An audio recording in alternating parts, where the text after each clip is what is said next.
Yeah, there are reports that DOGE has disbanded.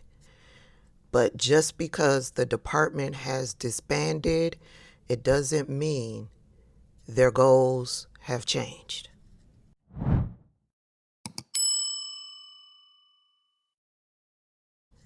Hey, everybody, welcome back. Yes, it is back to the office for me today, but I'm going armed.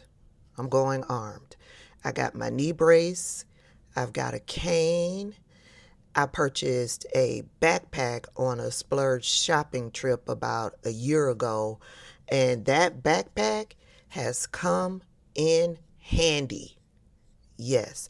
So I'm going in armed, and I will be extra careful as I'm walking across that parking lot to my building. But it's back to the office for me today. Anywho, it is being reported that Doge that was started up by Donald Trump, Vivek Ramaswamy, and Elon Musk, right? They started up with a goal of cutting $2 trillion from the budget. What actually happened was Elon Musk, Vivek Ramaswamy was cut right away from the jump before operations began. Vivek was booted out. Yeah, the colored man was booted out. Then, once Doge started operating, all they did was cut employees and funding and shut down a lot of department operations that had investigations into Elon Musk. Yeah, Elon Musk. Then Elon Musk was booted out. And all that Doge has been able to cut from the United States government's budget is $200 billion. That's it. Nowhere near the $2 trillion that was promised. But they managed to cause a lot of hurt, a lot of harm, a lot of deaths around the world in doing what it is that they did. Now, after Elon Musk showed up in the White House with a black eye, claiming that he and his son were horseying around and he ended up with a black eye, child, we all know something went down behind the scenes around over there at that White House, and somebody popped Elon Musk. That's what most of us believe anyway, right? After he was escorted off White House grounds, Russ Voigt, the maker of the maker of Project 2025 from the Heritage Foundation, he took over Doge. And when he took over, he silently worked in the background while Donald Trump and his administration created nothing but chaos in the foreground. Mm-hmm. He damaged or destroyed additional departments. He cut budgets to additional departments. Um, he's done a lot of hurt and a lot of harm while he's been sitting in that seat. But all of this is going according to Project 2025's plan. Well, over the weekend, it was being reported that Doge has finally altogether disbanded. Mm-hmm. Quietly disbanded. But it's not a win. It's not a win. Yes, Doge has disbanded um, much sooner than anticipated. They were planning to do all of what they were going to do and disband in July of 2026. Well, yeah, they've been disbanded, and they've only been able to accomplish about 48% of their goal. But at the same time, 48% of their goal is 48% of Project 2025 being implemented. Yeah, they're halfway there, and it hasn't been a full year yet. They're halfway there. Now, they are behind schedule.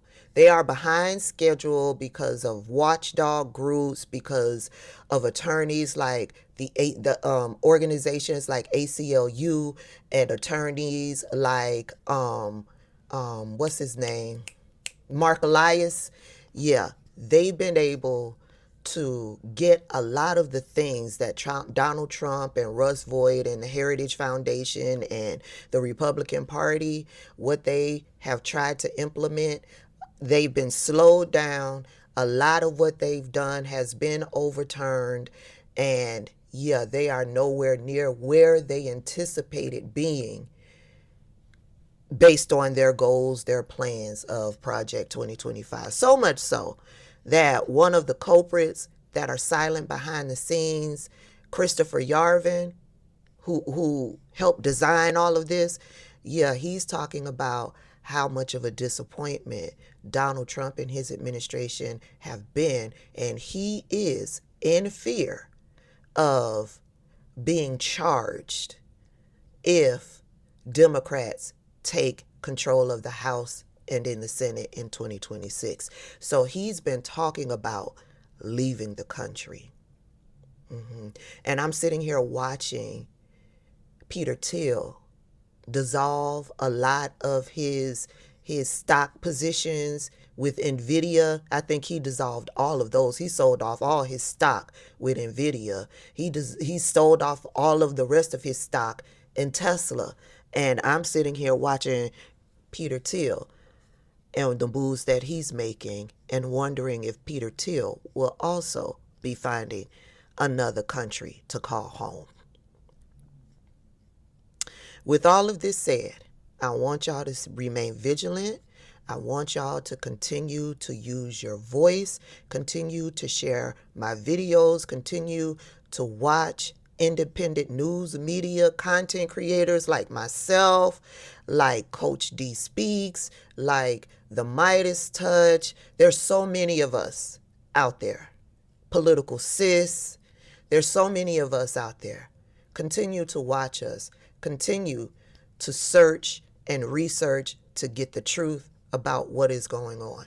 DOGE may have quietly disbanded, but not before they have moved their goals and their positions and their policy ideas into position at different departments with the United States government. Let's take the Department of Education, for instance. This new policy where they are devaluing master's degrees, graduate degrees in nursing, in social work, in education, degrees and fields of employment where women dominate. Yeah, that is in Project 2025. So what the Department of Education is doing is continuing what DOGE was doing. So they've just disbanded and moved people into positions at different departments across the United States government. I believe the lady that's working underneath the Secretary of Education, she's from the Heritage Foundation and is there to ensure that Project 2025 is implemented from the rooter to the tutor. So do not be fooled. DOGE has been disbanded, but they've moved their soldiers directly into these different departments to finish up the work. Yeah, but what they had planned, nothing is going as planned. And that's because you and I and everyone else, everybody has taken a piece and has stepped up to the plate to do whatever it is necessary to stop them from fully implementing Project 2025. All right, I'm out. I'll see y'all later.